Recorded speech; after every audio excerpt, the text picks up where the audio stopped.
मुझे कंप्लेंट लिखानी है sir. Senior inspector कहाँ है सर? आइए, आप अंदर आइए।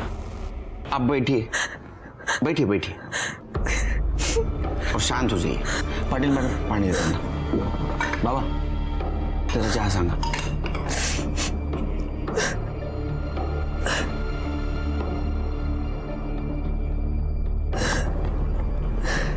बोलिए। सर मुझे बहुत डर लग रहा है सर। उसने मुझे किडनैप करके 3 महीने अपने घर में बंद रखा सर। बहुत मुश्किल से निकली हूं मैं आज। किसने किया ये? सर मेरे पति योगेश, हमारा सेपरेशन हो चुका है। लेकिन आपके पति ये सब क्यों करेंगे? सर बहुत लंबी कहानी है। नहीं बताइए आप। सर मैं दिल्ली से हूँ। मेरी फैमिली और योगेश की फैमिली दोनों एस्ट्रोलॉजी में थे। उस वजह से थोड़ा कंपटीशन दोनों के बीच में रहता था। जितने लोग मेरे पापा दीनदयाल पांडे और छोटे चाचा ब्रिजमोहन पांडे को मानते थे, उतने ही लोग योगेश के फादर सुरेश श्रीवास्तव को भी मानते थे। हमारी फैमिलीज में प्रॉब्लम्स तब और ज्यादा बढ़ गई जब दोनों ही फैमिलीज वहां के लोकल पॉलिटिक्स और इलेक्शन में इन्वॉल्व हो गए। योगेश कॉलेज में मेरा सीनियर था। पता ही नहीं चला कब एक दूसरे से प्यार हो गया और हमारी फैमिलीज हमारे शादी के अगेंस्ट थी।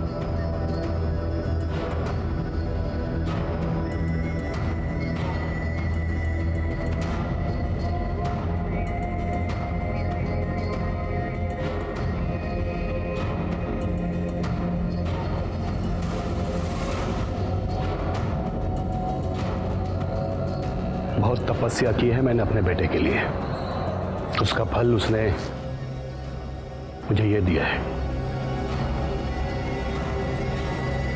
बहुत प्यारी बहू ढूंढी है इसने मेरे लिए। आपका बेटा भी कम नहीं है। मुबारक हो, मुबारक हो। सब मान गए थे और ये डील हुई थी कि अब दोनों फैमिलीज भी पॉलिटिक्स के लिए एक दूसरे को क्रॉस नहीं करेंगी। और 2 महीने बाद ही हमारी एंगेजमेंट हो गई और फिर शादी। लेकिन पापा और ससुर जी ज्यादा दिन तक अपनी बात पर टिके नहीं रह सके। शायद 6 महीने बाद फिर से पॉलिटिक्स के कारण उन दोनों के बीच में पंगे शुरू हो गए। आपने मुझे बेवकूफ समझ के रखा है क्या? आप खुद तो इलेक्शन में खड़े नहीं हुए हैं, अपने चेले को इलेक्शन में खड़ा कर दिए।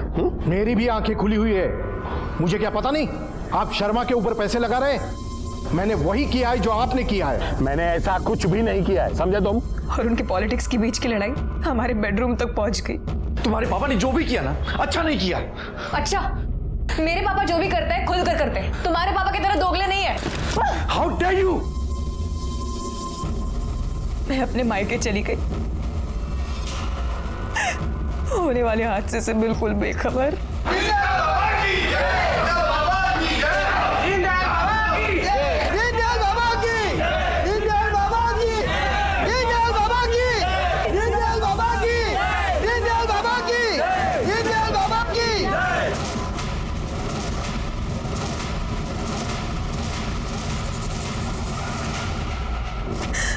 मैं जानती थी मेरे ससुर ने मेरे पापा को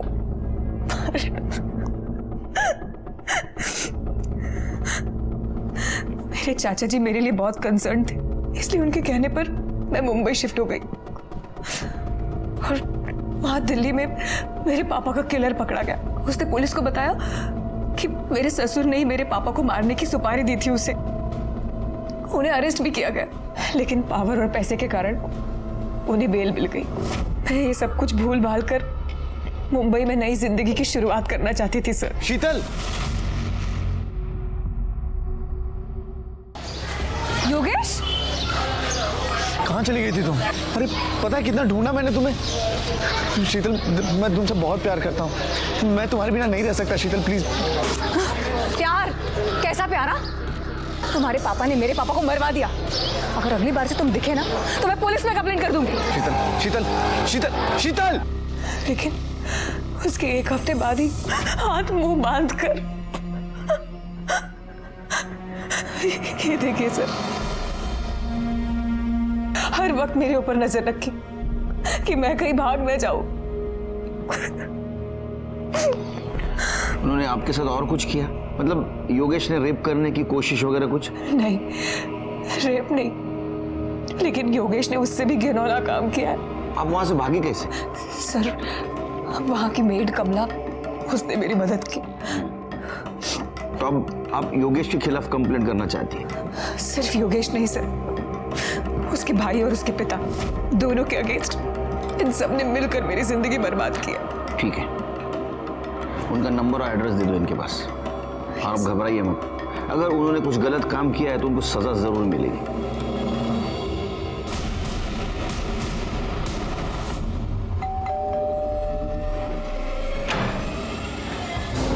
जी सर। शीतल, आपकी वाइफ, उसके बारे में पूछताछ करनी है आपसे। कुछ पता चला क्या उसका? सर पता नहीं कहाँ चली गई वो बिना किसी को कुछ बताए। We are so worried sir. कहाँ है वो, कैसी है वो? अरे हमें सवाल पूछने दो आपसे, आप ही पूछे जा रहे हो। हाँ, पहले हमारे सवाल का जवाब, उसके बाद में तुम्हारे। चले। क्या बकवास है सर? प्रोस्टिट्यूट? सर मैं किसी ऐसे वैसे आदमी का बेटा नहीं हूँ सर। मेरे पिताजी बहुत बड़े ज्योतिषाचार्य हैं, साधना की है उन्होंने। और ऐसे महान आदमी का बेटा होके किसी प्रोस्टिट्यूट को घर में लाने की बात तो छोड़िए, उसके पास जाने के लिए भी नहीं सोच सकता। शीतल क्यों झूठ बोलेगी? सर मुझे नहीं पता उसने ऐसा क्यों कहा। शीतल को ढूंढने के लिए मैं, पापा और मेरे कजिन मुंबई शिफ्ट हो गए और वो मिली भी। शीतल, तुम कहाँ चली गई थी? तुम्हें पता है कितना ढूंढा मैंने तुम्हें। शीतल, मैं तुमसे बहुत प्यार करता हूँ। तुम्हारे जाने के बाद रियलाइज हुआ मुझे। शीतल, मैं तुम्हारे बिना नहीं जी सकता। मैं तुमसे बहुत प्यार करता हूँ। शीतल प्लीज वापस आ जाओ। प्यार? कैसा प्यार? तुम्हारे पापा ने मेरे पापा को मरवा दिया। अगर आइंदा से तुम दिखे तो मैं पुलिस पे कंप्लेंट कर दूंगी। नहीं शीतल प्लीज, मैं मेरी तरफ देखो। देखो मैं बिल्कुल बदल जाऊंगा। तुम मुझे एक चांस दो प्लीज। कम बैक, एक बार वापस आ जाओ। शीतल देखो, मैं हाथ जोड़ता हूँ तुम्हारे। मैं प्लीज मान जाओ, प्लीज वापस आ जाओ प्लीज। ठीक है। उसने मुझे माफ कर दिया और 3 महीने पहले हम यहाँ शिफ्ट हो गए। पर एक दिन वो अचानक से गायब हो गई। सर मैं सच कहूँ तो इन सब के पीछे उसके चाचा ब्रिजमोहन का हाथ है। बहुत ही घटिया आदमी है सर। भड़काता था शीतल को। सर उसने तो हमारे ऊपर जानलेवा हमला भी किया।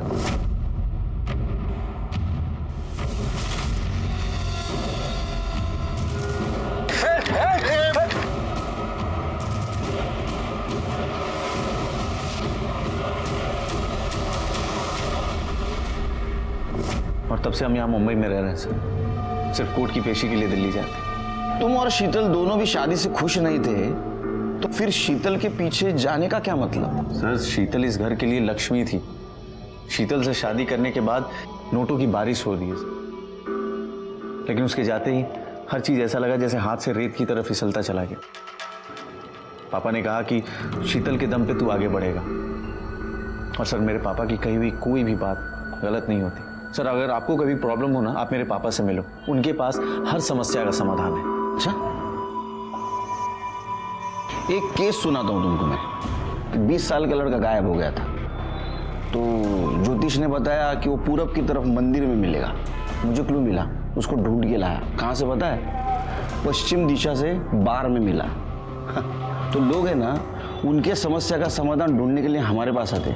हमें किधर जाने की जरूरत नहीं, समझे? कहीं ऐसा तो नहीं आपके घर की लक्ष्मी, पैसों की बारिश रुक न जाए, इसलिए आपने शीतल को कैद करके रखा? ऐसा कुछ नहीं है सर, ऐसा कुछ भी नहीं है। शीतल यहाँ अपनी मर्जी से रह रही थी। सर मैं आपको बता रहा हूँ, there is some kind of misunderstanding. आप मुझे बताइए शीतल कहाँ है, मैं उसे मना करके लाऊंगा सर वापस। प्लीज बताइए सर, कहाँ है वो? क्या लगता है सर आपको? दोनों बहुत कॉन्फिडेंट है शिरके। ऐसा लगता है दोनों सच बोल रहे हैं। लेकिन सर पता कैसे करेंगे कि कौन सच बोल रहा है और कौन झूठ? कोई तो होगा जो हमें सच बताएगा। वहाँ की मेड कमला, उसने मेरी मदद की। अरे उसकी मेड कमला? साहब मैंने कुछ गलत काम नहीं किया साहब, मेरे को जाने दो। अरे हमने कहा आपने कुछ गलत किया है? हा? जो कुछ भी सच है बता दो। उस घर में मैं 15 दिन से काम कर रही थी साहब। वहाँ एक रूम था साहब, वहाँ मेरे को जाने को ही नहीं देते थे।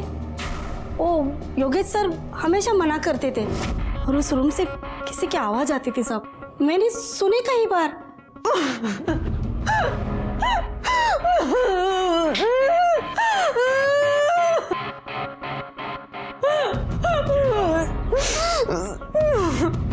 मेरे को बहुत अजीब लगता था साहब।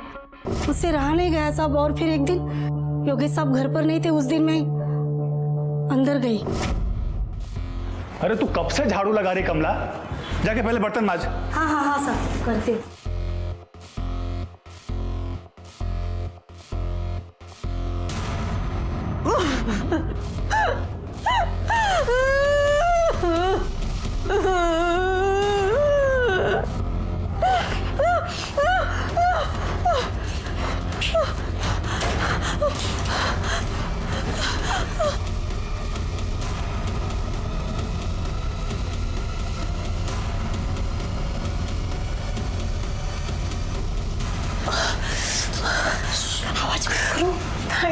थैंक यू कमला, मैं तुम्हारा ये एहसान कभी नहीं भूलूंगी।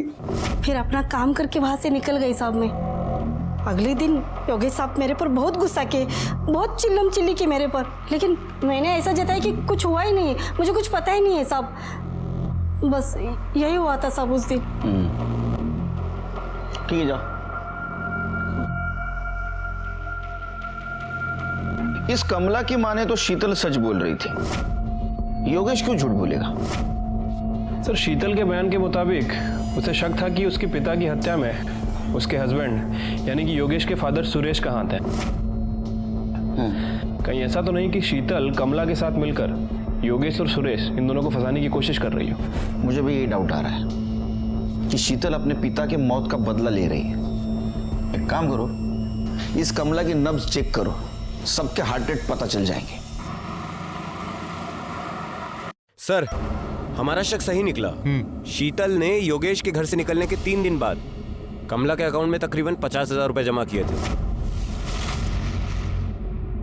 अच्छा? हाँ सर, और एक और इम्पोर्टेंट बात, खबरी ने बताया कि कमला ने किसी तरह का लोन ले रखा था। वो लोन की रकम उसने इन्हीं पैसों से चुकाई है।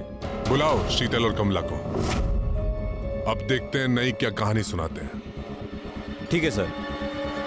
अरे मेरी चाय। अरे ये ठंडी हो गई सर, दूसरी भेजता हूँ। अरे शिरकेश, इसको कोई और पगार दे रहा है शायद। तो हमें झूठी कहानी सुनाने के लिए शीतल जी ने तुमको 50,000 रुपए दिए थे और इसलिए तुमने योगेश पे शक डाला। साहब, मैंने शीतल मैडम से पैसे लिए उस साहूकार को देने के लिए। मैं खोटं नाही बोलत आहे साहेब। नहीं, तुम्ही खोटं बोललाच नाही, तुम्हाला खोटं बोलवलं गेलं। करेक्ट? सर, आप गलत समझ रहे हैं। सर, वहां से निकलने के लिए कमला ने ही मेरी मदद की थी। एटलीस्ट मैं इसके लिए इतना तो कर सकती थी ना। मैंने चाचा जी से पैसे लिए और इसे दे दिया, और इसमें छुपाने जैसा कुछ भी नहीं था। मैंने इसे बैंक से ट्रांसफर किए थे। लेकिन आपके पति का तो कुछ और कहना है। उनका कहना ऐसा है कि आप आपके मर्जी से वहां रह रही थी उनके साथ, और वो भी यही चाहते थे कि तुम्हारी मैरिड लाइफ पहले जैसी हो, स्मूथ। उसके तो खून में ही झूठ और मक्कारी है। सच तो ये है सर कि उसने मुझे किडनैप किया, मुझे तकलीफ दी, मुझे टॉर्चर किया। साहब, मैं बिल्कुल सच बोल रही हूँ साहब। मेरे को ना इस लफड़े में ही नहीं पड़ने का है। मेरे को जाने दो ना साहब।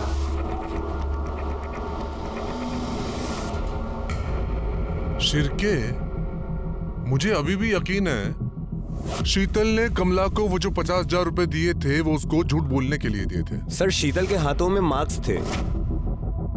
ऐसा देखकर लगता है कि उसे रस्सियों से बांध कर रखा गया था। हो सकता है उसने खुद को बांधा हो ताकि अपनी स्टोरी प्रूव कर सके, लेकिन उसका मोटिव मेरी समझ में नहीं आ रहा है शिरके। सर, अगर ऐसी बात है तो फिर मोटिव ही क्लियर है, अपने पिता की मौत का बदला लेना। हाँ, वो भी है, लेकिन इतने महीने बाद क्यों? अगर बदला लेना होता तो पहले लेती। सर, ये जो औरत है ना शीतल, मला उठे ना लामी को तेतरी पहले तो मैंने जूना रिकॉर्ड चेक किया, तो उसमें ऐसा पता चला कि शीतल के बारे में किसी ने दिशा उपाध्याय के नाम से मिसिंग कंप्लेंट की थी। मंदार कुलकर्णी ने। ये देखिए।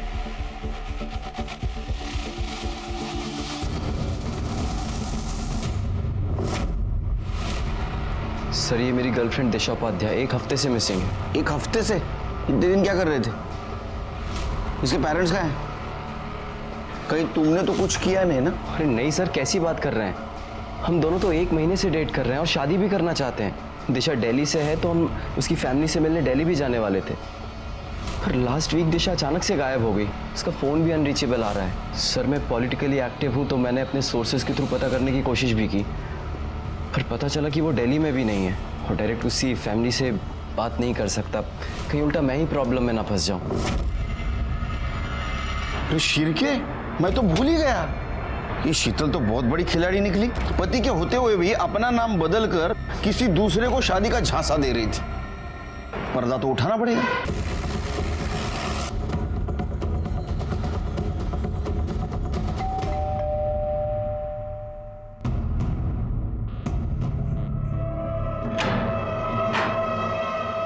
नमस्कार, दिशा उपाध्याय।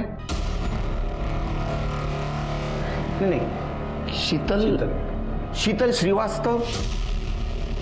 अच्छा, मैं किससे बात कर सकता हूँ, दिशा से या शीतल से? मैं अंदर आ सकता हूँ?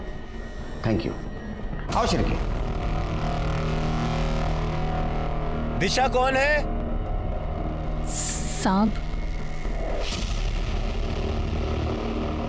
आपने कंप्लेंट लिखवाई थी ना दिशा के मिसिंग की, लेकिन दिशा तो मिसिंग हुई नहीं थी। अरे सर, यही तो है दिशा। तो वही बोल रहा हूँ, दिशा ये है, ये मिसिंग थी ही नहीं। ये अपने पति के घर में ही रह रही थी, शीतल श्रीवास्तव नाम से। कुछ भी बोले जा रहे हैं आप बोलेंगे क्या सच है? दिशा, ये अगर तुमने एक बार भी बोल दिया होता ना कि ये सब झूठ है, तो मैं तुम्हारे इस झूठ को भी सच मान लेता।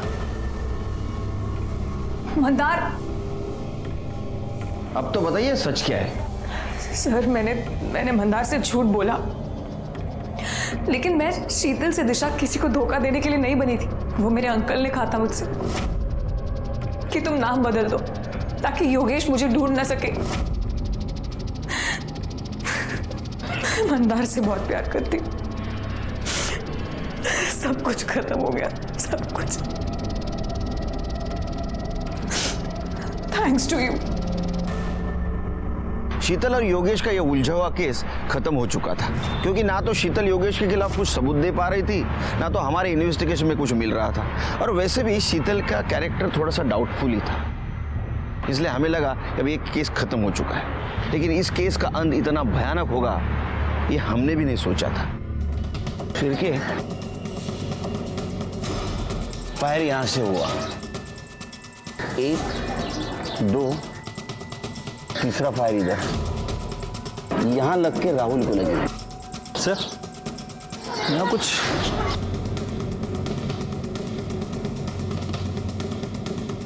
कांच तो गंदा सा लग रहा है। सिर्फ पूरी गाड़ी चकाचक एकदम क्लीन, सिर्फ ये विंडो गंदा क्यों?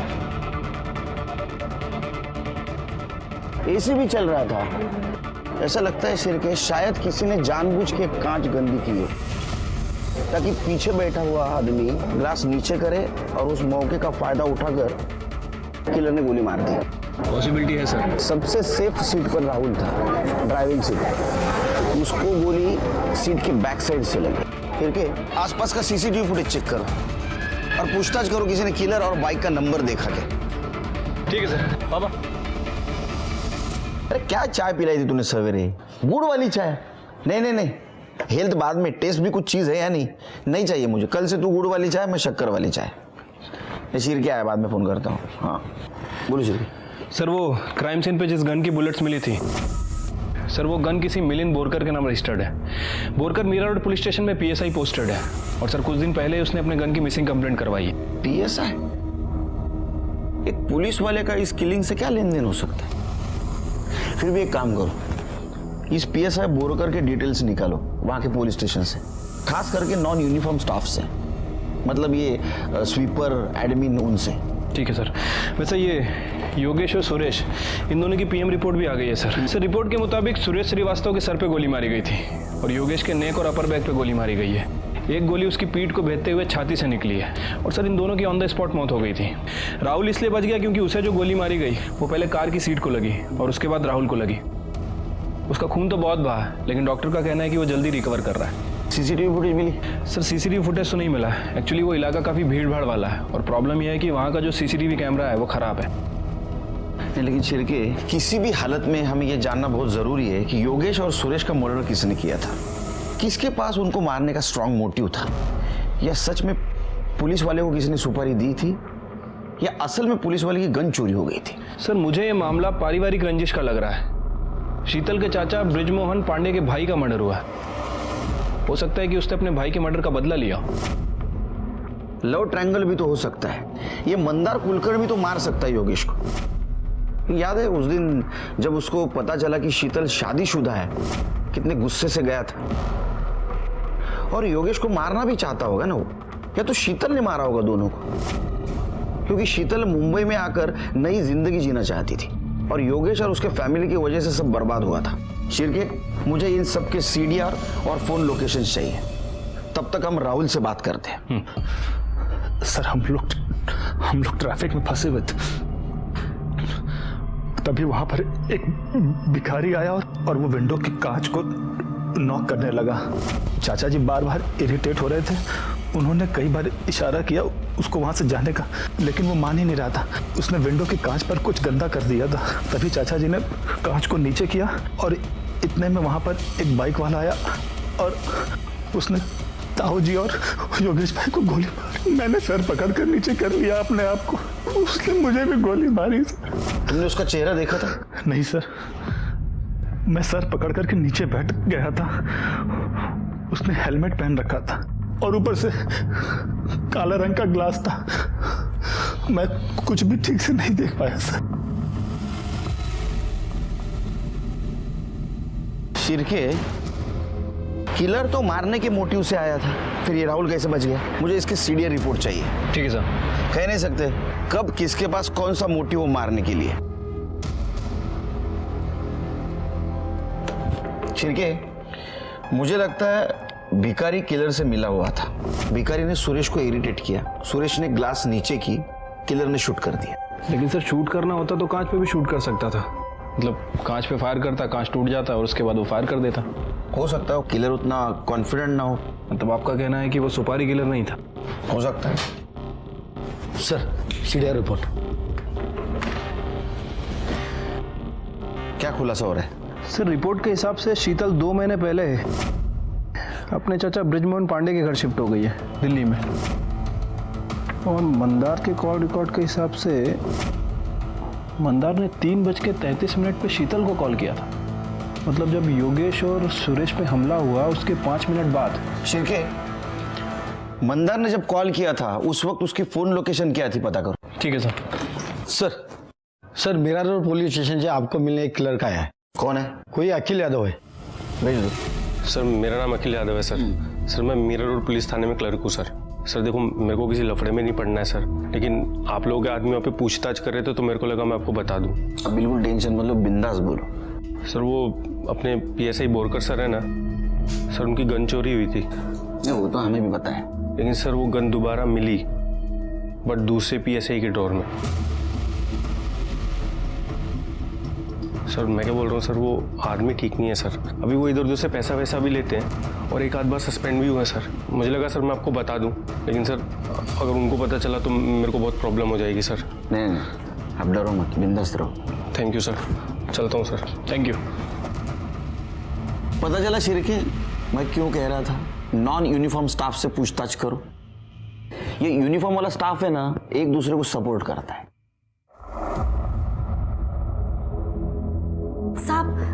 साहेब मला काहीतरी सांगायचंय तुम्हाला। बोला। इन लोगों का खून होने से पहले ना, 1 हफ्ते पहले की बात है, कोई घर पर आया था साहब। Side side. अरे अरे बाइक अंदर ले, दरवाजा बंद कर। अरे कौन है भाई? अरे घर में कैसे घुस गए? अरे बाहर निकलो आप लोग। अरे ये क्या कर रहे? अरे क्या बदतमीजी है ये? हाय, मेरा नाम मंदार कुलकर्णी। शीतल और मैं शादी कर रहे हैं। ये रहे तेरे डिवोर्स के पेपर्स। शीतल साइन कर चुकी है, तू भी चुपचाप कर दे, वरना क्या पागल है क्या? पागल पागल कौन है बताओ अभी तेरे को। जाओ तुम। शिरके, मिल गया मोटिव। शीतल से शादी की बात करने वाला इंसान मंदारी हो सकता है। अब तो मैं श्योर हूं ये शीतल का दिल्ली जाना सुरेश और योगेश के मर्डर प्लान का एक पार्ट था, ताकि वो दिल्ली चले जाए और उसके ऊपर कुछ भी ना है। मंदार शीतल से शादी करना चाहता था, उसने योगेश को उससे डिवोर्स लेने के लिए कहा। शायद योगेश नहीं माना, इसलिए शीतल और मंदार ने मिलकर सुरेश, योगेश और राहुल पर अटैक करवाया। उसको अपने बाप के मौत का बदला भी तो लेना था। शिर्के, बहुत चालाक है ये औरत। उसने इस काम में मंदार का यूज किया। सर, मंदार की कॉल लोकेशन आ गई। शिर्के, इसके अकॉर्डिंग मंदार भी उसी टाइमलाइन पर ट्रैवल कर रहा था जिस पर ये तीनों योगेश, सुरेश और राहुल ट्रैवल कर रहे थे। मतलब पहले वो घर से निकला, योगेश के घर तक गया और बाद में उसने इन तीनों का पीछा किया। उठा के लाओ उसको। सर, मैंने पता किया, वो मिसिंग है। मिसिंग है? खोद के ढूंढ के लाओ, रिजल्ट चाहिए मेरे को। जाओ। सर। तब तक हम शीतल और ब्रिजमोहन को मिलते हैं दिल्ली जाके। बैठिए इंस्पेक्टर साहब, बैठिए। बताइए कैसे तशरीफ लाना हुआ? वैसे आपको आपकी जानकारी के लिए बता दूं, इस मामले में यहाँ की लोकल पुलिस कई बार हमसे पूछताछ कर चुकी है और हर बार मैंने यही कहा है कि हमारा इस सब से कोई लेना देना नहीं है। क्यों खुराना? ऐसे लंबा सफर करके आए हैं आप लोग, थक गए होंगे। क्या लेंगे, ठंडा या गर्म? कुछ सवालों के जवाब। क्या आपने पहले कोशिश की थी सुरेश और योगेश को मारने की? थी। क्या है इंस्पेक्टर साहब कि साधु आदमी हूं लेकिन हूं तो इंसान ही ना। अब मेरे भाई का मर्डर होगा तो खून तो खौलेगा। मेरा भी खौला था। सुपारी दी थी मैंने मारने की, मगर मेरे भगवान ने मुझे ये पाप करने से बचा लिया। वो शूटर, उसकी बंदूक ऐन मौके पे जाम हो गई थी। आपकी इस बात पे यकीन क्यों करें हम? मत कीजिए। आप सबूत ढूंढिए इंस्पेक्टर साहब मेरे खिलाफ और उठाकर जेल में बंद कर दीजिए। ये इन लोगों को दिल्ली वाले पुलिस पर यकीन नहीं है क्या, जो यहाँ पूछताछ करने चले आ गए? यकीन तो करना सिखाया ने हमें। चलो आपसे सवाल पूछता हूँ, आपने योगेश और सुरेश को मारने की कोशिश की? क्योंकि आपके पास तो मोटिव था। हाँ, मोटिव था, पर मेरा भी जवाब वही है। आपके पास सबूत है क्या? देखिए, लॉ मैंने भी पढ़ी है। आपके पास मेरे और चाचा जी के खिलाफ एक भी सबूत नहीं है। सबूत नहीं भी है और है भी। चलो एक बात बताइए, मर्डर होने के 5 मिनट बाद मंदार ने आपको क्यों कॉल किया था? वो भी उसी जगह से जहां मर्डर हुआ था। मंदार ने मर्डर किया या किसी शूटर से करवाया या शूटर आपने भेजा? देखिए, मैंने ऐसा कुछ नहीं किया और ना ही मंदार ने। हाँ, उसने मुझे फोन किया था लेकिन उस वक्त वो वहां था, ये मुझे नहीं पता है। देखिए इंस्पेक्टर साहब, बात को समझने की कोशिश कीजिए। इस सब से ना तो मेरा ना इसका कोई लेना देना नहीं। वो तो हम पता कर लेंगे। अब इतना सब कुछ पता किया है, आप दिल्ली छोड़ के नहीं जा सकते बाहर। चलो शिर्की। खुराना। Yes sir. ये शीतल पे नजर रखना, बहुत चालाक औरत है। ठीक है सर। वो राहुल की कॉल डिटेल्स आ गई हैं। सर, डिटेल्स के हिसाब से राहुल दिल्ली में किसी सक्षम के टच में था और सर मर्डर के आधे घंटे पहले इन दोनों ने आपस में बात भी की थी। इंटरेस्टिंग। अच्छा हुआ शिर्के, हम लोगों ने राहुल को क्लीन चिट नहीं दी थी। मुझे तो पहले से उसके ऊपर डाउट था। खुराना। Yes sir. सक्षम से मिलते।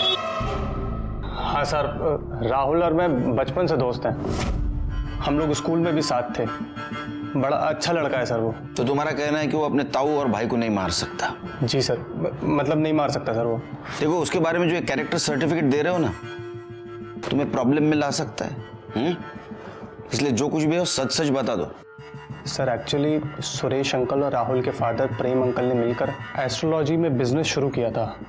50-50% की पार्टनरशिप थी, पर सर अंकल की डेथ के बाद सुरेश अंकल और योगेश भाई राहुल को नौकरों की तरह ट्रीट करने लग गए थे। मिस्टर अभिषेक वाली फाइल कैसा भी करके। राहुल जी, बाहर जाके कार निकालो। हाथ से कार तुम चलाओगे? जी हाँ। क्या कह रहा था मैं? राहुल! राहुल! जी भैया। हाँ भैया के बच्चे, क्या ये कोई काम का नहीं है तू। खड़े खड़े पढ़ ले, क्या जा देख क्या रहा है? सर राहुल बहुत परेशान रहने लगा था और 1 महीने पहले जब वो दिल्ली आया था तो तेरे ताऊजी और भाई ऐसे ट्रीट करता है तुझे, तो कुछ कहता क्यों नहीं है? अरे क्या बोलूं यार, मेरे परिवार वाले हैं वो दोनों। और वैसे भी जो इंसान गलत करता है ना, उसको उसका बदला इसी जन्म में मिलता है। सर राहुल बहुत अच्छा लड़का है सर। तो हम पता कर लेंगे वो कैसा है। मैं आखिर क्या बोलता सर, जैसे भी थे वही मेरी फैमिली थी। तुम्हें गुस्सा नहीं आता कभी? सर आता था, लेकिन मैं क्या कर लेता। नहीं, अक्सर आदमी गुस्से में गलत कदम उठा देता है। ऐसा भी तो हो सकता है तुमने किसी अपने दोस्त को या सुपारी किलर को बोला हो तुम्हें गोली मारने के लिए, ताकि किसी को तुम पे शक ना आए। नहीं सर, मेरा एक ही दोस्त है सक्षम, और वो ऐसा कभी नहीं करेगा। और वैसे भी योगेश भैया और ताऊ जी के अलावा इस दुनिया में मेरा था ही कौन। सच में कोई नहीं है? एक बुआ थी, लेकिन पता नहीं कहाँ है। मेरे पैदा होने से पहले ही वो पता नहीं किसी दूसरे जाति के आदमी के साथ भाग गई थी। Sad story. लेकिन इस केस में तुम हमारे सस्पेक्ट हो, इसलिए जब तक इस केस की इन्वेस्टिगेशन चल रही है तुम शहर छोड़ के नहीं जा सकते। Take care.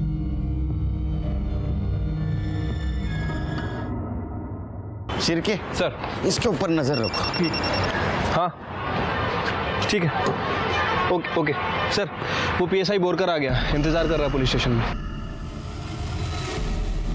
सर मेरा यकीन मानिए, मुझे नहीं पता मेरी गन कैसे गायब हो गई और कुछ दिन बाद दूसरे PSI प्रकाश माने के ड्रॉवर में कैसे मिली। सर तुम्हारे ऊपर केस चल रही है, हाँ इंक्वायरी चल रही है, तुम्हारे ऊपर यकीन कैसे करूं मैं? इंक्वायरी चल रही है सर, अब तक कुछ साबित नहीं हुआ।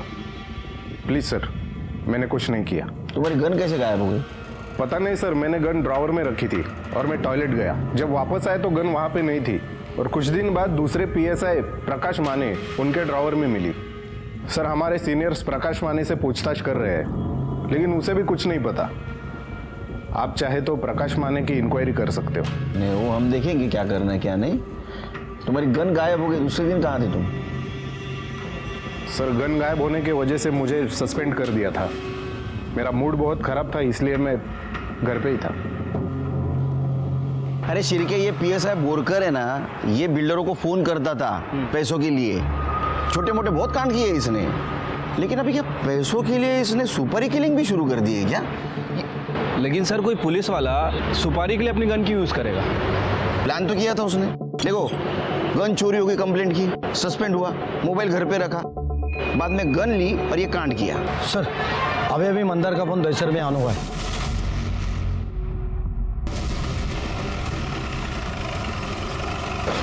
सर मैंने इंक्वायरी की है, मंदार यहाँ पिछले 10 दिनों से रह रहा है। कौन सा फ्लोर?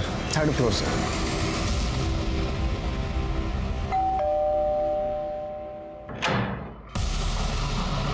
क्या है साहब? दूध वाला वॉचमैन ने बोला था दूध चाहिए था आपको।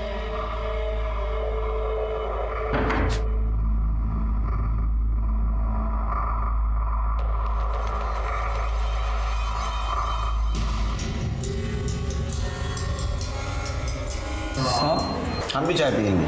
तेरे को पता है 4 चम्मच शक्कर वाली चाय दिमाग की बत्ती जलाए। वो साहब मैं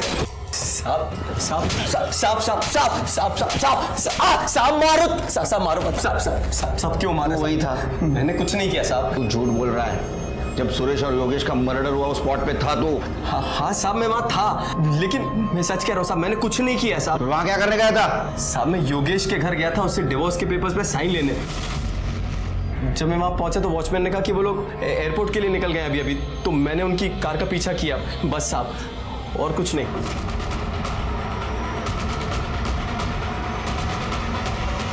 तो मैं अपनी कार से उतरकर उनकी कार की तरफ गया।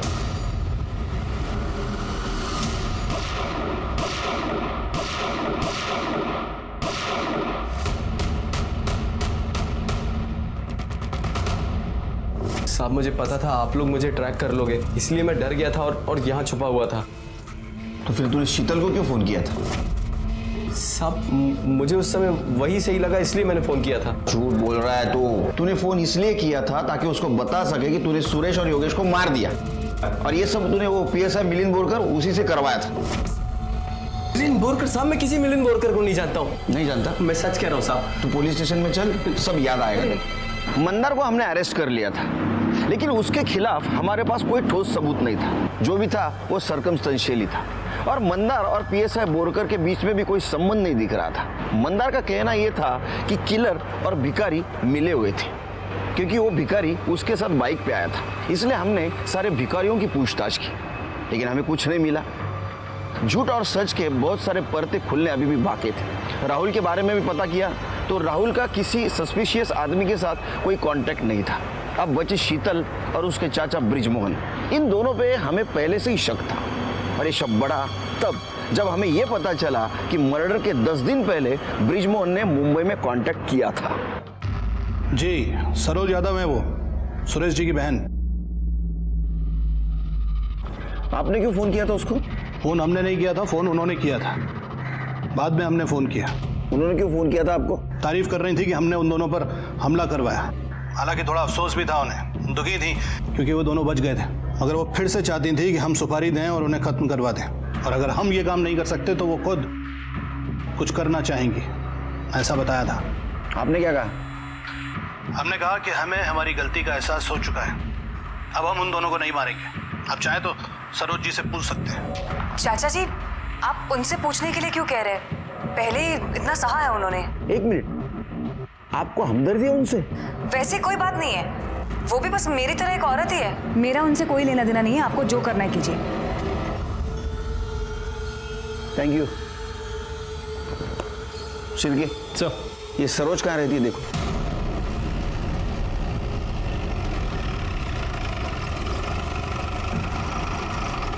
हाँ, मैं सुरेश को मरवाना चाहती थी। 25 साल पहले उन्होंने आपकी शादी को मना किया था, लेकिन उसका गुस्सा अभी भी आपके मन में है। क्योंकि मैं उनकी अकेली बहन थी।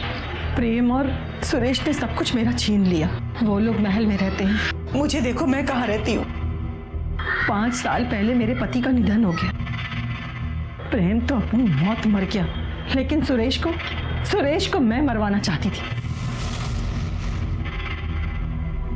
आपने किलर को कांटेक्ट कैसे किया? मेरे पास इतने पैसे का कि मैं किसी को सुपारी दे सकूं। फिर मैंने अपना मन बदल लिया, क्योंकि मेरे पास तो जहर खाने के भी पैसे नहीं। आपकी अगर ये हालत है तो आपका गुजारा कैसा होता है? मेरे पति की सरकारी नौकरी थी। मेरे पति के मरने के बाद वो नौकरी मेरे बेटे को मिल गई। बस उसी से हमारा गुजारा होता है। लेकिन सच कहूं साहब, जिस किसी ने भी उसको मारा है ना, इस माँ के दिल से उसके लिए दुआएं निकलती है।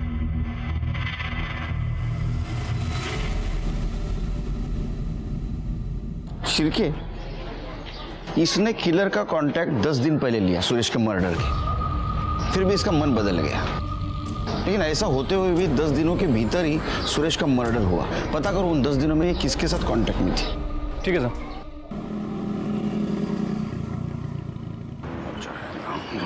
सर, सरोज के कॉल डिटेल्स।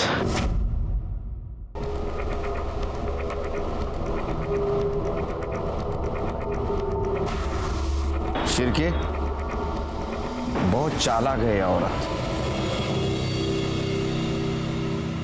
मुझे तो यकीन ही नहीं हो रहा ये सब कुछ तुमने किया है।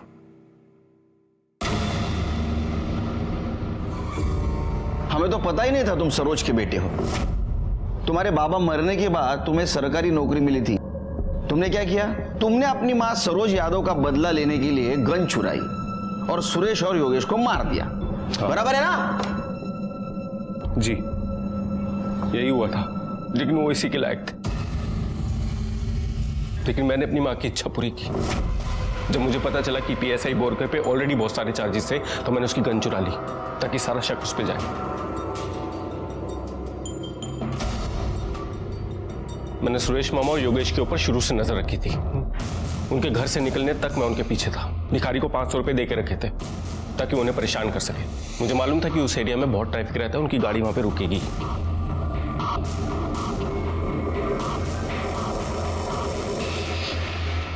मुझे अफसोस इस बात का है कि मैंने सिर्फ 5 गोलियां मारी। 6ठी गोली मारी होती ना तो राहुल भी मर चुका होता। उसके बाप ने भी मेरी माँ के साथ अच्छा नहीं किया। मेरी माँ का गुनहगार था वो। रात को मीरा रोड वापस आया, रात तक काम करने का नाटक किया और वो गन दूसरे पीएसआई के ड्रॉर में रख दी। और जब आप लोग गन की इंक्वायरी कर रहे थे तो मैं आपके पास आया ताकि मैं ये सब उस बोरकर पर डाल सकूं। एक बात समझ में नहीं आ रही, तुमने भिखारी को पैसे क्यों दिए कांच नीचे करने के लिए? तुम कांच में से भी गोली मार सकते थे ना। लेकिन मैं कोई मौका नहीं गंवाना चाहता था कि मैं उसको छोड़ दूं, वो बच जाए। मैं चाहता था कि मैं उसको तब मारूं जब मैं उसकी आंखों में वो डर देखूं। ये सोचा है अब तुम्हारी माँ कैसे जिंदा रहेगी तुम्हारे बिना? तुम्हारा फ्यूचर गया अभी अंधेरे में। हाँ, अब जेल में सड़ोगे। करडे घेऊन चला याला। चलो। अखिल को हमने अरेस्ट कर लिया। भले ही वो अपने सारे इल्जाम सर पे ले रहा हो, लेकिन उसके सीने में जो ये बदले की आग जल रही थी, इसकी वजह उसकी माँ सरोज थी। क्या सरोज को ये करते वक्त दस्तक नहीं मिली थी कि वो अपने ही बेटे की जिंदगी बर्बाद कर रही थी?